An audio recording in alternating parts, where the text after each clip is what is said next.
inaantay na lang talaga namin is kung kami ang pupunta ng Japan for a year, tapos doon ako magbuntis, or mag-retire na si Ray sa pagbabasketball sa Japan.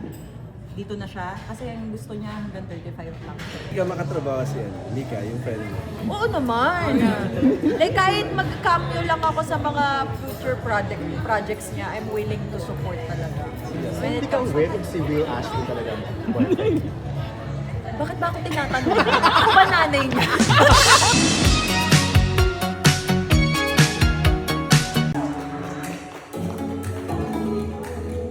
Let's give a big round of applause once again to the beautiful Anna Magtawas, Miss A.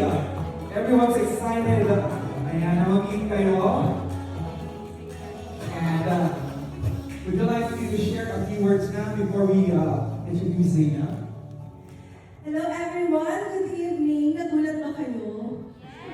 Diba? Sorry for the short notice. Talagang super biglaan yung mga naganap, ang mga pangyayari. Lahat talaga nagulat. Even our team, pabigla-bigla daw ako ng mga desisyon sa buhay. Pero kinaya naman natin, di ba? And thank you so much everyone, of course, to our lovely distributors, to our mga minamahal na press people. Salamat po at dumating kayo ngayong gabi. And grabe yung venue natin, napakaganda. Of course, thank you so much to Miss Shello for having us here at the Chairman's Lounge in Okada, Manila. So I hope mag-enjoy kayong gabi. Harake!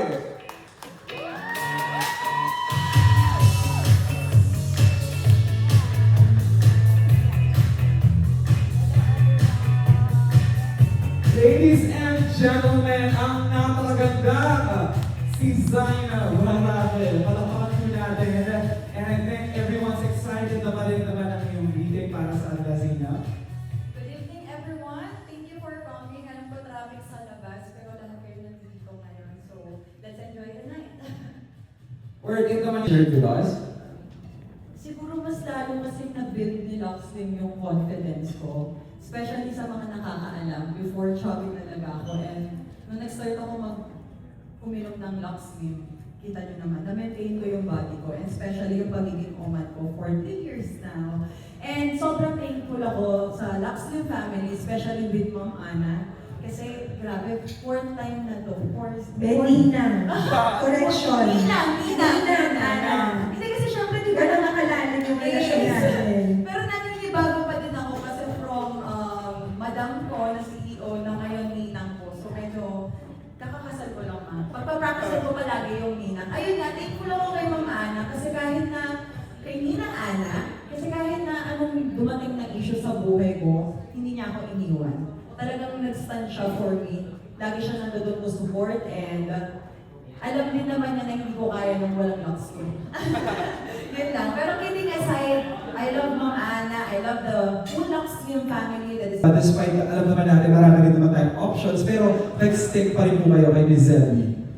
First of all, so hindi dahil inaanak kita kaya kita nirenew. Okay, so ako sobrang grateful ako because again, palagi ko sinasabi sa ito na talagang proud ako sa iyo from the start na from the moment na nag-start ka with us with Luxlim 2021, diba? And now it's 2025. So ilang years, 2026 pala, sorry.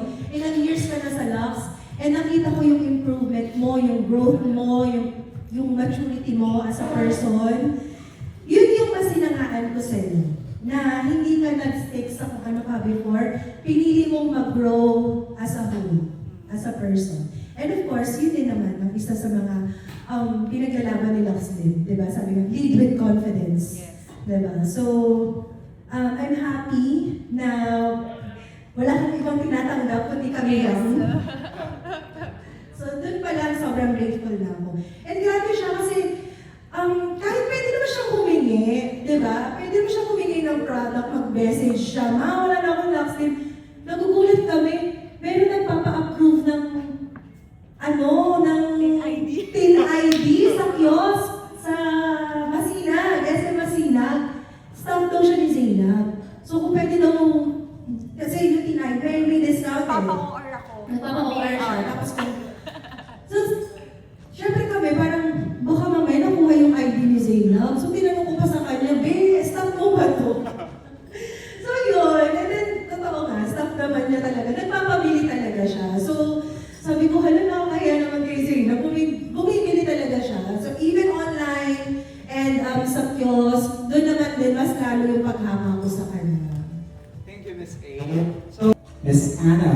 Zainab making it official. 4 years of trust, 4 years of growing together. And look at these two beautiful and empowered women.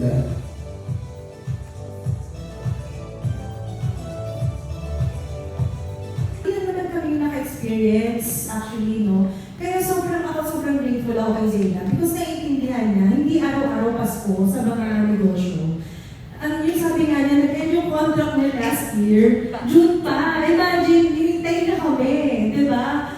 Kung sa iba yun, baka, tagal na natin, tagal ko na naghihintay. Tatanggap na ako ng ibang brand.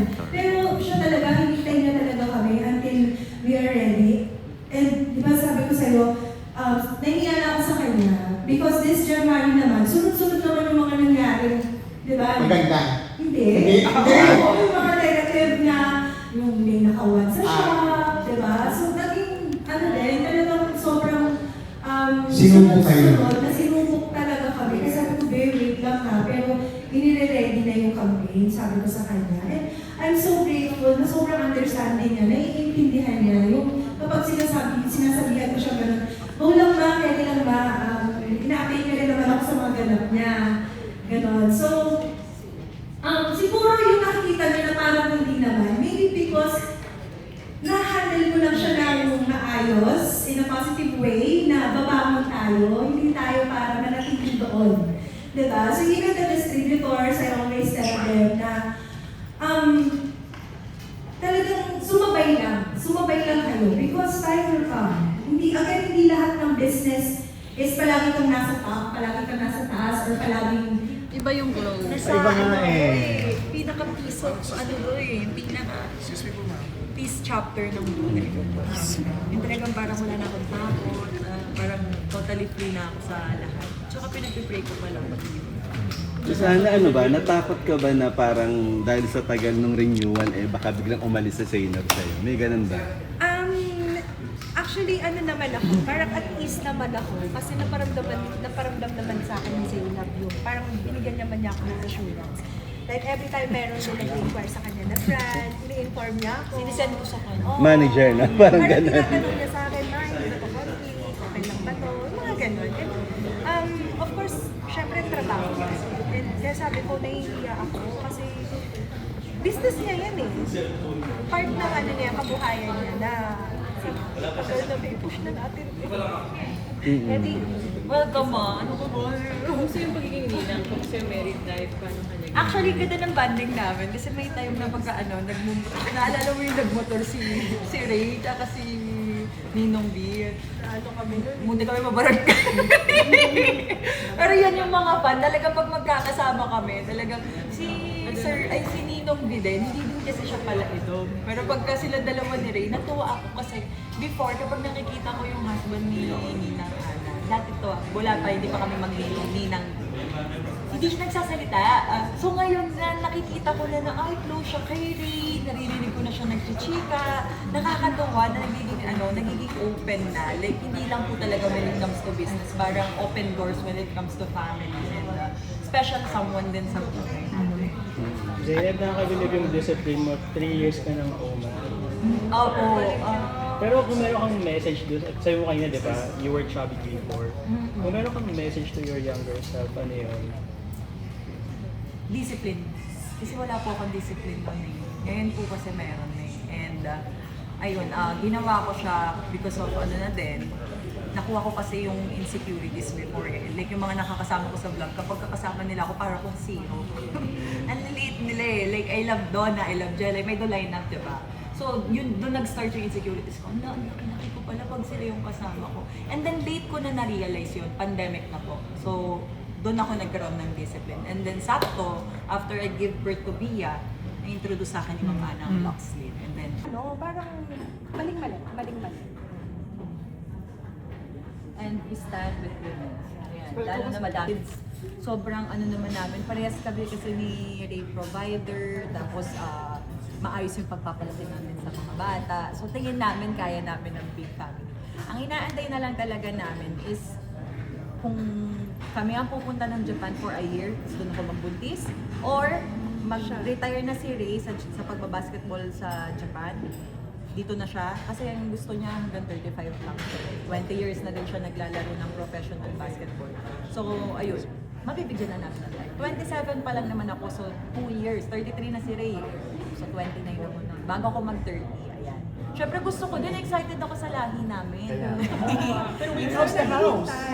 How's the house? Actually, lot po yung una namin, inuna namin. And then after that, yun, syempre nag-proceed na kami sa drawing. And hopefully talaga this year. Ang hirap kasi mag-asikaso kung ako yung mag-asikaso, tapos andun siya. Pag umuwi po kasi talaga siya 48 hours lang. Every 2 weeks, 48 hours lang. Eh syempre, mas sinusulit namin yun kasi mas madami yung days na wala siya kaysa nandito siya. So hindi din po namin masikaso lahat. Tapos minsan, ang dami pa pong trabaho. Tataon na kapag nandito siya. Syempre, tinitake advantage yun ng mga schedule na ay wala si Ray, o ngayon nag-uwi siya, trabaho pa kami. Ganun. Pero blend siya ng sitwasyon namin kasi may sarili siyang time sa career niya, may sarili akong time sa career ko. Pero pagka yun nga, magsasabi siya na uuwi siya, hindi niya ako mag-work niyan. Pero kapag wala siya, ayan, sige, work. Kasi kapag nandito siya, family talaga. And mas nalapit kami sa kids especially ako. Kasi dati ako lang nagtatrabaho sa amin. Ngayon, may katuwang na ako. So pwede na ako, kagaya na sinabi ko, pwede na ako mag-no kapag hindi ako comfortable makatrabaho or yung trabaho na ibibigay ko sa May akin. choice ka May na. choice na ako. Dati kasi wala po talaga. Ayun. Kasi may katuwang. Oo, ngayon may katuwang na ako. Daddy, gastusan mo to. Charing. Basta po kaya. Yun lang po. Pero yung yung role mo, hindi ko malimutan kasi possess ka dun, di ba? Opo. Oo. Ano yung ibang Sinasaniban level ako. acting yun, yung sinanibal ka. Nag-workshop ka ba? Opo, nag-workshop po ako. Parang mga 8 workshop po ata. Sino na? With Anne Peleo po. Anne Peleo. Ay, baka galing, di ba? Pili ka makatrabaho si Mika, yung friend mo. Oo naman. Like kahit mag-cameo lang ako sa mga future projects niya, I'm willing to support talaga. When it Hindi ka comes aware kung si Will Ashley talaga ang boyfriend. bakit ba ako tinatanong? Ako ba nanay niya? Hindi, pero basta, Hindi ko sila basta iwasan, kung di saan siya ba? masaya po. Kung saan siya masaya, doon ako. And wala pa naman siya na-open sa akin, so ayoko Wala pong pa pangunahan pinapakilala. dahil hindi ko rin alam kung ang mga nakikita natin online ay totoo. So, wala po talaga akong alam. Ganun yung friendship mo. Opo. Kasi ikaw nga nagpanalo sa kanya, di ba? Grabe naman yung ako nagpanalo. Support lang po talaga ako. Support lang po ako. Pero she deserve to have a love Opo. life, no? Parang ganyan. Ay, akala ko to win. Napa-opo ako. If Diba? right timing for her, kung kayang ma-manage ng career, ng ano, di ba? Ikaw, Zainab, kung short edition, willing kang pumasok. Ng PBB, Oo nga. baka maging nanay ako ng mga housemate. Pwede naman. Celebrity Guess pa lang. din. Pero ayoko na yung ano, kasi baka sabihin, fans naman yung nagpanalo, money na naman, di ba? Panay ganun Hindi yung mo naman kayang iwanan yung mga... bata, 'di ba? Papapasukin ni Kuya yung mga anak ko. Why? Bakasyon. Guys, sinabi ni Ate Mela yun, Bakasyon. 'di ba? Sinabi ni Ate Mela yun, Oo 'di nga. ba? Libre Makakatipid bakasyon kami, na. libre bakasyon, 'di ba? Ayun po. Salamat Thank po, you. God Last bless. na lang kung magkakabili ka, anong gusto mo? Mga pangarap kong beauty queen sa mga anak ko yan kasi English na yung tatay eh. So, may tendency magaling mag-English yung mga anak ko. So, Ang ganda siguro na combination. Basketball opo, sila na lang player. mag-pageant and basketball na For sure, matatangkad yan. Opo. God bless. Thank you. Thank you.